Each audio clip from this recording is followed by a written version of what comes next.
I said that Santiago Vescovi should be benched and that Tennessee would be better off with him coming off the bench at that first media timeout and providing a spark. My, oh my, how wrong might I have been? Caleb, can you share the screen that I sent you? But the moral of the story is this: UT is 10.3 points per 100 possessions better against their foes when Vescovi is on the floor. That is the net.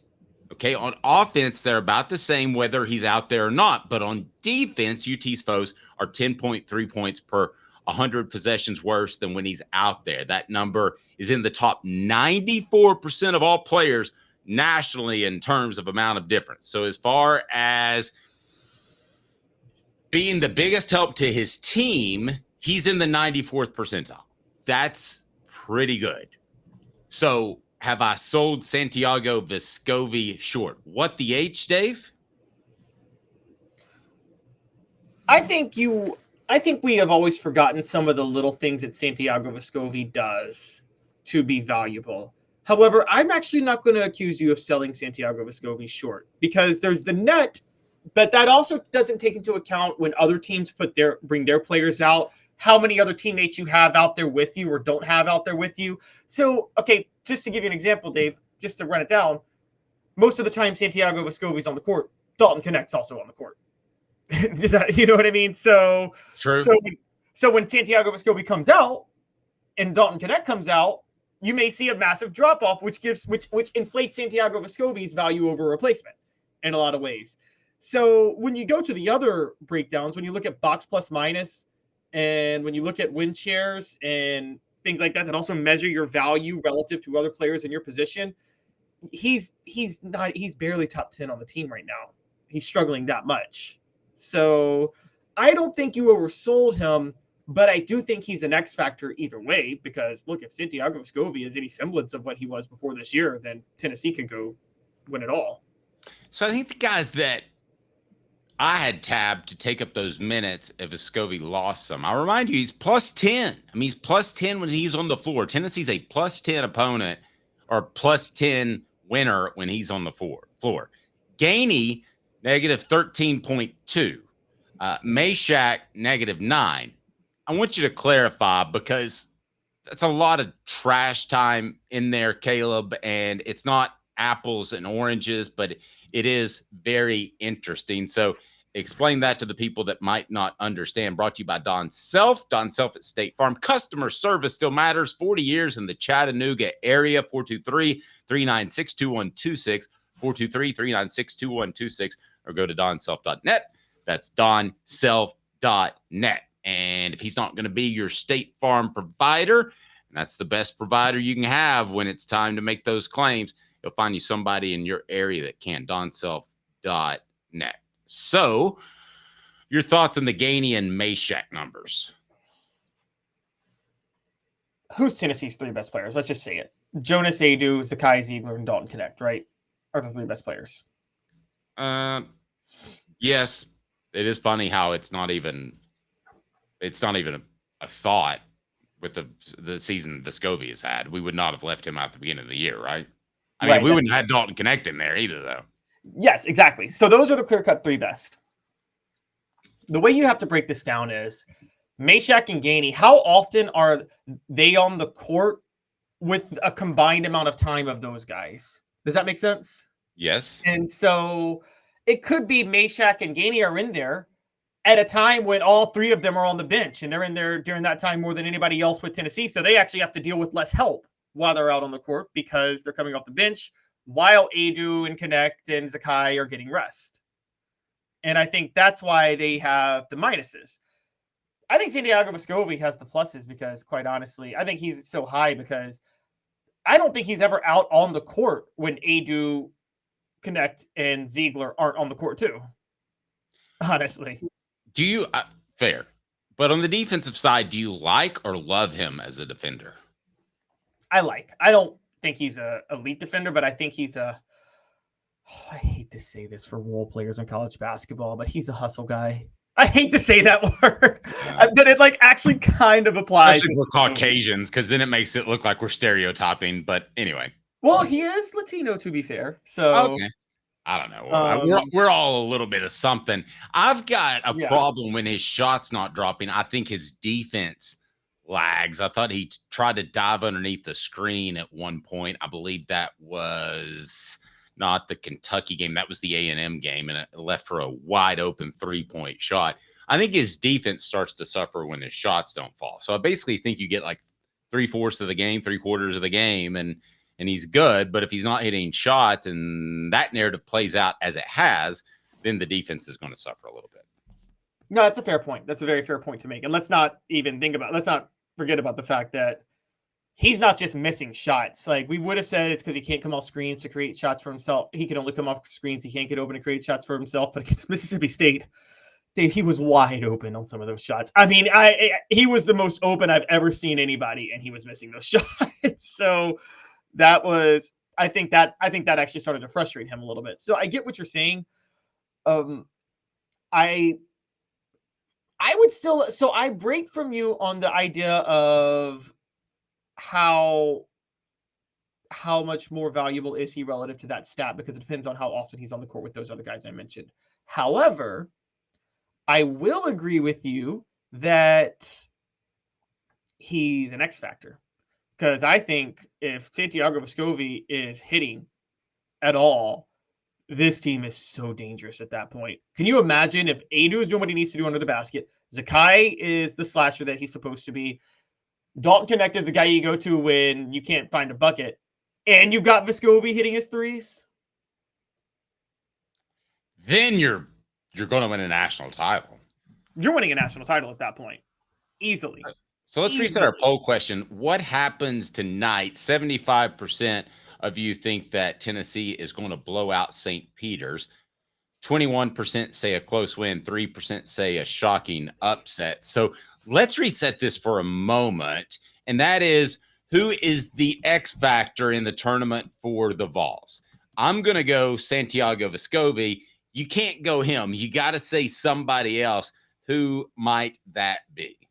And you can't say Dalton Knecht because he's the best player.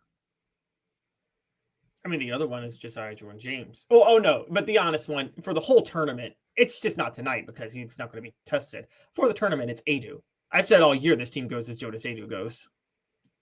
So you think he's more of a... See, I think you kind of know what you're going to get from him for the most part.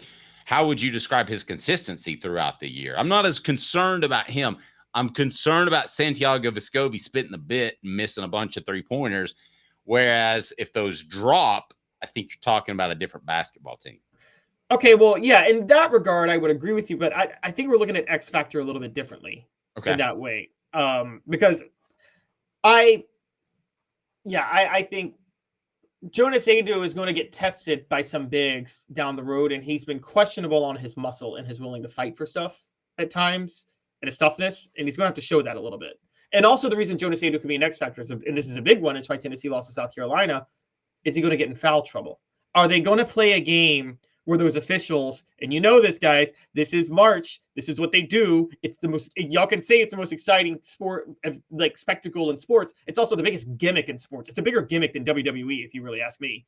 And part of that gimmick is wildly inconsistent officiating. Is that fair to say? Yes. It's the worst in any sport that we'll talk about, officiating for college basketball, and it's not even close. Don't sleep on Ziegler. So that leads us to the reset poll question. We want you to vote on who is the X factor for the Vols in the NCAA tournament. Triple J with 14%, Ziegler now with 33%. They're bouncing all over the place. So I'm going to have to take a look at that once it starts to settle a little bit. But I left Dalton Knecht out on purpose. Describe the perfect game for Tennessee tonight, because here's how I'm going to paint the picture. Is Tennessee's up by about 30. They get to rest some guys. Dalton Knecht has about 20 points. He doesn't need a 40-point night to beat St. Peter's, and some guys find their shot, in particular Santi. And I think Zakai Ziegler is a very good selection for the X factor. Travis said, don't sleep on him. It wouldn't stun me if he's some sort of Tyus Edney type that takes the ball wire to wire and has some sort of huge shot, because he just seems like he's clutch and he's not afraid of those situations. So while I think we know what we get out of Ziegler, and they do, I think that Ziegler could certainly bring you a little bit more. I wouldn't be surprised if he had one of those March moments. Oh yeah, Ziegler's a type because what was it Roy Williams said about Michael Jordan? He was the only guy who could turn it on and turn it off, and he never turned it off. Ziegler never turns it off, but I don't think he can. I don't think he can turn it off. Do you, Dave? Doesn't Ziegler strike you as that guy that like you put him on the court, and the only thing he can do is play 130% effort like every time he touches the ball? Yes. Ziegler plays with the kind of effort that if every athlete did, your team would win a lot more championships. I mean, if everybody played like that, it would be a way different thing. And He's I don't literally think go ahead. He's Rudy with talent. Yeah, I don't think we give Rick Barnes enough credit for keeping those guys motivated. I mean, what about keeping Santi motivated? I mean, let's be honest with you. He's having a hard time, and I don't think he's shooting the ball well, which he's not, but he's still affecting the game in a very positive manner, according to those stats. So he hasn't gotten down on himself and completely dogged it on defense, though I've seen a couple of instances of that. Rick Terry Jewelry Design. They want to be your jeweler looking for affordable game day jewelry. It is game day. How about the Fire Opals, a Tennessee tradition? RickTerryJewelry.com. RickTerryJewelry.com. Let's give Barnes some credit. He hasn't completely lost Vescovi. Completely losing a player is, I ain't playing defense. I ain't hustling. I'm not doing any of that because my shot's not falling. There was a guy that was like that not too long ago who was one of the most talented basketball players I ever covered. Thought he would get down when his shot wasn't falling, and Tennessee would have been a much better basketball team when Vincent Yarbrough played for them if he didn't have that tendency to slip all around just because he wasn't able to score. Yeah, you're right. That's a very crucial aspect of basketball is when your shots aren't falling, and you got to find other ways to be effective. And also when you find those other ways, it gets you back in rhythm for your shots to fall. Do you remember when people would say he's a good defender because he has so many steals? No, he's dropping back in passing lanes because he doesn't want to hustle and play on ball at times when he would get frustrated. I mean, he's standing in the middle of the court. It's kind of hard not to get hit in the head by a basketball at some point. It's so funny you say that because Allen Iverson admitted that one time because I think he led the NBA in steals the year he won MVP. And AI said, I wasn't that good of a defender. I just played the passing lanes. He openly said, I was too small to actually defend on ball. So the only thing I could do was play passing lanes. But he got away with it because Dikembe Mutombo was underneath the basket. So you can play passing lanes when that's happening. I do laugh when people look at steals. Steals percentage is actually what's important, and block percentage is what's important because that shows how much you're contesting shots. Which, by the way, that's why I go back and look at the Mississippi State game. Tennessee's block percentage was a third of its lowest block percentage all year, proving they weren't contesting shots against Mississippi State at all. So, getting back to the point of this, I think Vescovi has the right coach that can get him out of this at the right time. Even though it's March and there's that whole February, March, if there's anybody that could help Vescovi get out of this, it's Rick Barnes. Would you not agree with that? I don't think anybody can get him out of this. I mean, I don't think he's going to suddenly become a great shooter, but I think Tennessee can win a national championship with what they've got with him. Candace says if Santi is giving you 0 on offense and Meshack is a better defender than Santi, Meshack should get the bulk of the minutes. I completely would agree with you on that, if not for the numbers that I shared earlier. Again, per 100 possessions, Santi is 10 points to the positive. Gainey and Meshack are about 10 points to the negative. Again, I know trash time. I know that you're in there with the starters or not. I get that. But a 20-point swing is a pretty significant number, Caleb. Yes, but like I said, Vescovi's always in there when Adu, Dalton Knecht, and Zakai Ziegler are in there. And Yes. Meshack and Gainey are in there when a lot of those guys are out. So that's, I think, what changes that to a significant degree.